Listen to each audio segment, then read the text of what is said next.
আজকে সে উসমান হাদি না ফেরার দেশে চলে গেছে। ইন্না লিল্লাহি ওয়া ইন্না ইলাইহি রাজিউন। সে হাদি আজ চলে গেছে।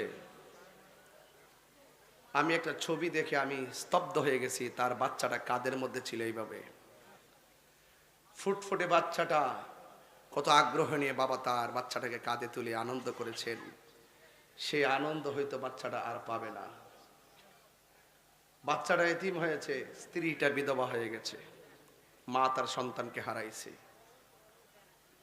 আল্লাহ পাক যেন এই হাদিকে জান্নাতুল ফেরদৌসের আলা মাকান দান করে, আমিন করুন। আমি পরিষ্কার ভাষায় বলতে চাই, ভাই, আপনার সাথে আমার রাজনৈতিক দ্বন্দ্ব থাকতে পারে, মতাদর্শের ভিন্নতা থাকতে পারে, কিন্তু খুনের পথ বেছে নেওয়া, মেরে ফেলার পথ বেছে নেওয়া, এই সংস্কৃতিটা ভালো নয়। লাশ নিয়ে রাজনীতি আমরা চাই না, লাশের খেলা আর হোলি খেলা আর আমরা দেখতে চাই না। কথা বলেন ঠিক না বেঠিক? এই জন্য শুরুতেই বলছি, যার চলে যায় সে বোঝে হায় বিচ্ছেদিকে যন্ত্রণা, অবুঝ শিশুর অবুঝ প্রশ্ন, কি দিয়ে দেব সান্ত্বনা। তো এই জন্য আপনাদেরকে অনুরোধ করে বলবো, আপনার এলাকায় আছেন, রাজনীতির সূত্র ধরে, মতাদর্শের ভিন্নতা ধরে আপনার সাথে আমার মতাদর্শের মিল না থাকতে পারে, কিন্তু তাই বলে মেরে ফেলবো, খুন করে ফেলবো, এ খুন গুম এগুলো এই দেশে বন্ধ করতে হবে। কথা বলেন ঠিক কিনা? আপনারা দেখেছেন আমাদের মসজিদের ইমাম রহিস উদ্দিনকে প্রকাশ্যে মব ভায়োলেন্স করে মেরে ফেলেছে, আজকে 1 বছর হয়ে গেছে। সেখানে রহিস উদ্দিনের বাচ্চারা আর বাবাকে দেখতে পারে নাই। তো এই জন্য যার চলে যায় সে বুঝে হয় বিচ্ছেদি। আরে মিয়া, রাজনীতি যেটা মন সেটা করেন, হক কথা তো বলবেন। একটা মানুষকে মেরে ফেলবে এইভাবে তরতাজা মানুষ, এটা উচিত নয়। আমাদেরকে লাশের রাজনীতি, এরকম খুন গুম, এই সমস্ত প্রতিহিংসার রাজনীতি থেকে বেরিয়ে আসতে হবে। আল্লাহ যেন সবাইকে নেক হায়াত দান করে, আমিন করে।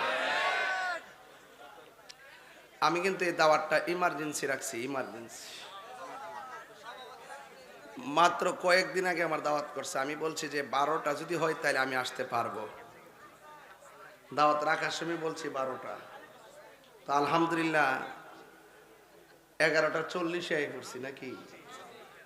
আরো আগে আইতে পারতাম, ফাঁকে দাবার কামাল্লা দরবার একটু জিয়ারত করছি, আপনাদের জন্য দোয়া চাইছি, মারহাবা করুন।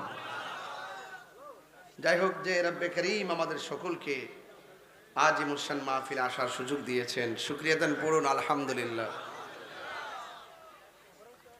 লাখ কোটি দরুদ ও সালাম ওই নবীজির নূরানি কদম মোবারকে, যিনি হায়াতুন নবী, নূর নবী, গায়েবের খবর দেনওয়ালা হুজুরপুর নূর সাল্লাল্লাহু আলাইহি ওয়াসাল্লামের উম্মত হিসাবে আল্লাহ পাক আমাদের সকলকে কবুল করেছেন। এই জন্য শুকরিয়া দান আবারও পড়ি আলহামদুলিল্লাহ। রোমান আর আরমান দুইটা ছেলে পাওয়া যাইতেছে না, বাপের নাম দুলাল। রোমান এবং আরমান। রোমান এবং আরমান, তোমরা কোথায় দাঁড়াও তো বাবা? রোমান কোথায়? রোমান এবং আরমান, রোমান এবং আরমান ছোট্ট দুইটা ছেলে কই তোমরা? দক্ষিণ পাশে অপেক্ষা করতে তার বাবা দুলাল। তার বাবা দক্ষিণ পাশে অপেক্ষা করতেছে, দুলাল মিয়া। কই আছো? রোমান এবং আরমান কে আছো? তোমার আব্বা খুঁজতেছে। ঠিক আছে, আমি আলোচনা করব। যাক, দাঁড়াও দাঁড়াও দাঁড়াও দাঁড়াও, রোমান এবং আরমান দাঁড়াও তো। যাক, যাই হোক, এন্তেজামিয়া কমিটির পক্ষ থেকে আমাকে বিষয় দিয়েছেন মা বাবার খেদমত নিয়ে কথা বলার জন্য। আমি আজকে 2টা বিষয় আলোচনা করব। কয়টা? একটা হলো ইবাদত আর একটা হলো মোহব্বত। ইবাদত হবে একজনের, তিনি কে? মসজিদ কার ঘর? আর জবানটা দিছে কে?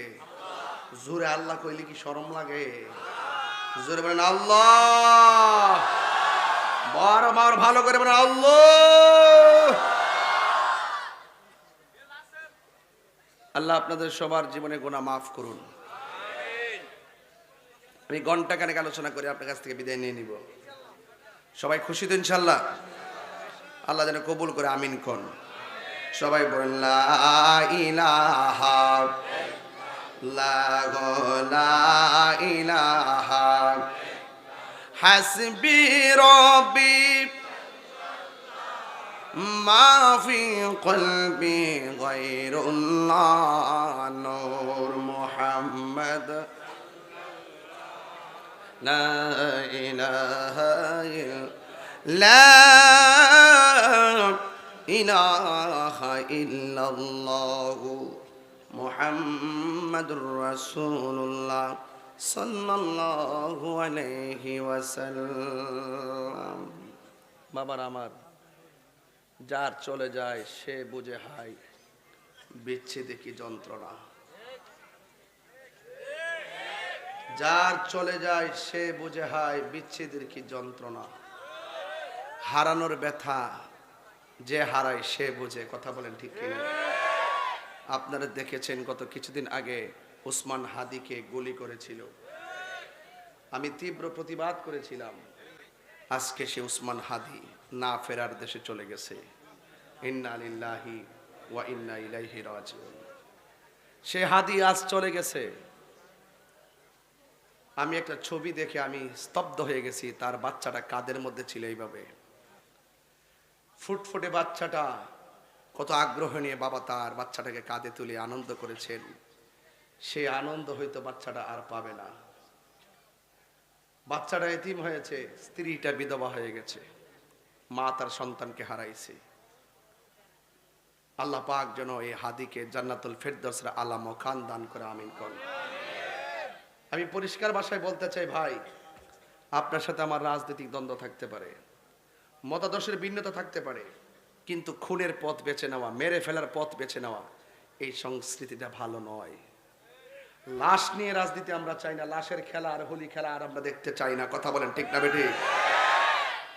এই জন্য শুরুতেই বলছি, যার চলে যায় সে বুঝে হায় বিচ্ছেদ কি যন্ত্রণা। অবুঝ শিশুর অবুঝ প্রশ্ন, কি দিয়ে দেব সান্ত্বনা।